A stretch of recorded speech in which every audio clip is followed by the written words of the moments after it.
Hey everybody, welcome back to Mike's Wooden Things and Stuff. Welcome to my jointer. This is the King Industrial, hold on, KC8HJC 8-inch segmented cutter head benchtop jointer. I'm going to go through it a little bit for you today and talk about what I like, what I don't like. And keep in mind, I ask you to keep in mind please, that I am not a professional tool guy. I am not an expert on these things, and I have moved up to this machine from a 6-inch Craftsman benchtop straight blade jointer. So that's my frame of reference on this. So color this review, if you will, with that in mind. The 6-inch Craftsman was fine for what I was doing with it. I just wanted a little bit more capacity, and I wanted to see what these segmented cutter heads were all about. And the shop made me a little bit of money last year, so this was one of my 2 major tool upgrades from what the shop made me. So let's have a look at it. We'll go through some of the features, and we'll talk about what I like, whether I like it at all. Spoiler alert, I like it at all. All right, let's get into it. I'll show you some of the stuff that's going on with this bad boy. All right, so we'll talk about the stats a little bit first, the technical specifications of the deal. This is the 8-inch benchtop jointer with helical cutter head. I kind of disagree with that assessment of it, because while it is clearly a segmented cutter head, I would not call this, based on my cursory research of the subject, I wouldn't call this necessarily a helical style cutter head. The segmented cutters are offset from one another so that it's always, the next pass is right next, the next cut is right next to the previous cut. I don't want to cut my fingers. This is hard to do with one hand. But I think you can see what's going on with these. They're double-sided. I don't know if I'm going to be able to show that they're double-sided. There's a cutter on the back and a cutter on the front, so when they get dull you can just pop that screw bolt out and rotate it and tighten it back down. They're all indexed to the cutter head, so it produces a fantastic cut compared to the straight knife Craftsman that I was using, which was why I wanted, one of the 2 reasons I wanted to upgrade. The other was the capacity. It does a full, it's actually a little bit more than 8 inches capacity. Let's grab a, it's hard to do with one hand. It's just a little over 8 inches, and I've got the fence right back there, and it cuts right to the fence. And it cuts almost all the way over to the edge of this. So where's the, see if I can find the furthest over cutter without cutting myself. There it is, see? It goes right to the edge of the bed. So you do get just over 8 inches of capacity of cutting on this. Looking at the specs, I was curious about the Cutech, or Cutech. I don't know. I've never actually heard it pronounced. But my KC8HJC versus the Cutech, I'm going to call it Cutech because it's easier to say, which is now Wahuda, I believe. I think this is the same machine. Just probably made in the same factory with a different badge put on the front of it. If you look at the pictures, it's basically identical. If you look at the specs, it's almost identical. So I think this look at this machine could also qualify for the Cutech Wahuda machine as well. Pretty sure they just bolt a different plate right there, depending on who's ordering it. So that's something to keep in mind. So things I like. I like the added capacity that I have with the full 8 inches. I like the extension dealies. And this dealie on the side raises and lowers the infeed table to adjust the depth of cut, and then you lock it down with this deal. You can figure out which way, that way. It's pretty smooth operating. I don't take super heavy cuts with it, so I don't know if you're putting a piece of Purple Heart or something over there and trying to get a full 1/8 inch cut at the same time, whether that's a good idea or not. So I don't know, try that yourself. I'm not gonna. Overall, thumbs up on the machine.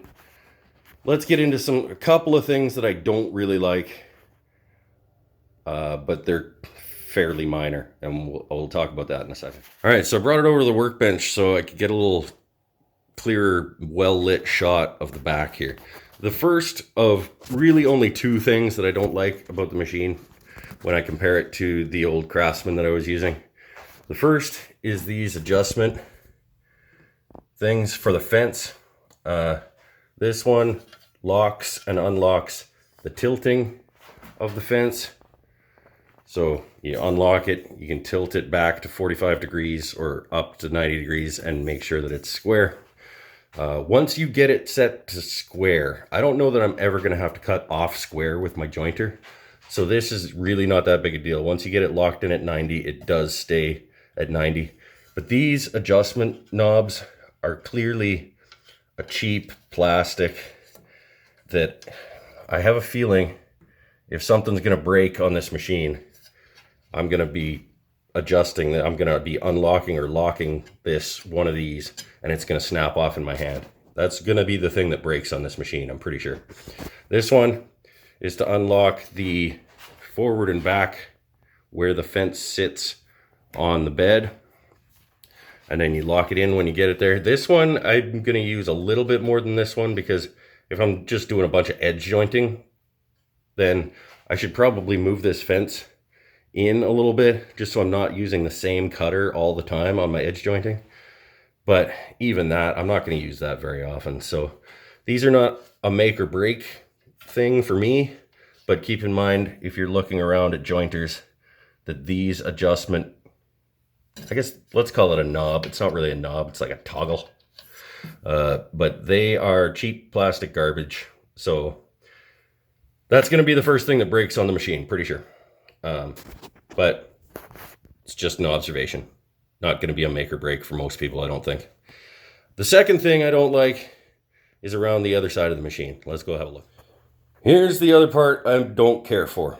But this is really, I think this is me being nitpicky, because my old Craftsman jointer had a blower to evacuate the chips from the inside of it.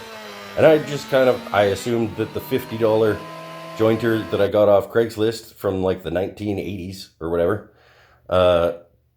was probably the things in that were in most machines. And so when I buy a better one, it will also blow the chips out the exhaust into my driveway.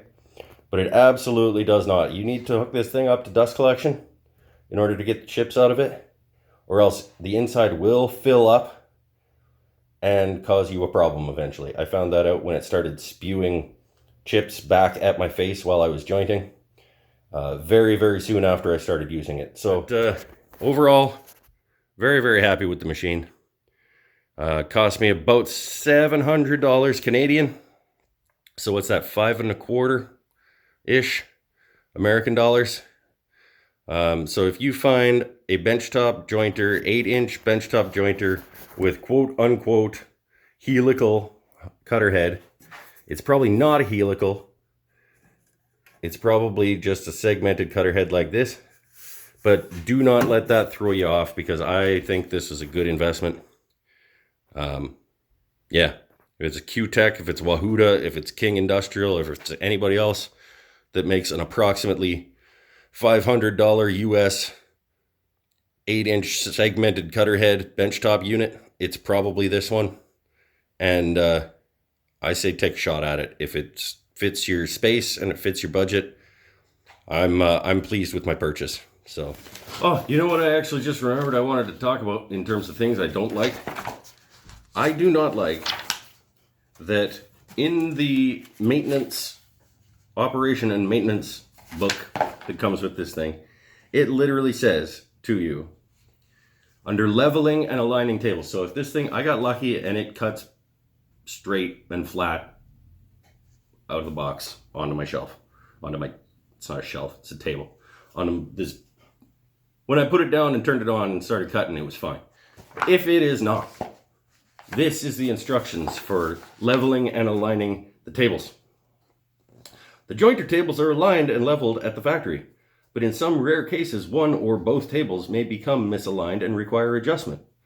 Each table is equipped with adjustment screws to allow for table leveling and alignment. That's fantastic. I can just level and align the tables as I should be able to do using the adjustment screws.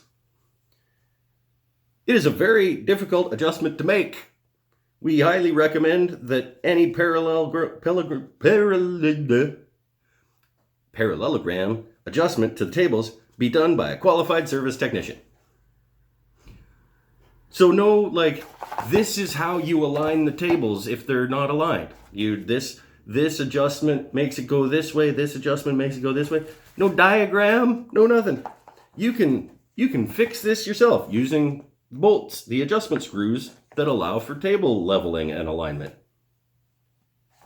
You can. We're not going to tell you how, because we recommend that it goes in for service. Boo. Boo. Anyway, that's that's the last of, I guess it's 3 things now that I don't care for about the machine. Yeah. So that's it for this one. Thanks for watching. Go make something in your shop. Stop watching tool reviews on YouTube. Go cut some wood. Make something. What do you want? What do you need in your house? Do you need a shelf? Do you need a bookcase? Do you need a blanket chest? Think of what you need and go make that thing. Do you need a couch?